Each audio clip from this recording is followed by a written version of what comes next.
The overall goal of this procedure is to use cell sheets to construct a tissue-engineered patch.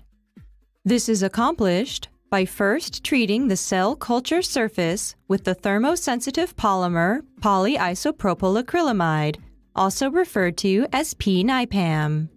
The second step is to culture the cells of interest in a high density on the polymer-coated surface to create cell sheets. Next, the sheets are lifted by lowering the plate temperature, which allows the cells to detach from the plate as a sheet of cells. The final step is to move the intact cell sheets without tearing them onto a construct for implantation. Ultimately, simple light microscopy can be used to show that the cell sheet has been created and maintained during its manipulation while creating an implantable tissue-engineered material. The main advantage of this technique over existing methods which will embed cells into matrix like hydrogels is that in this technique, the cell's lateral borders can be generated and maintained as a functional tissue.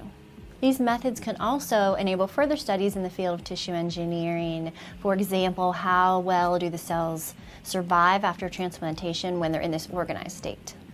Demonstrating this procedure will be Dr. William Turner, a postdoctoral fellow in my laboratory, and Ms. Nabjot Sandhu.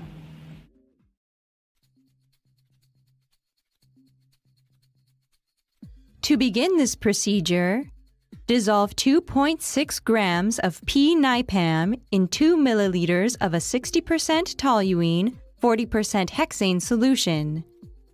Next, heat the mixture to 60 degrees.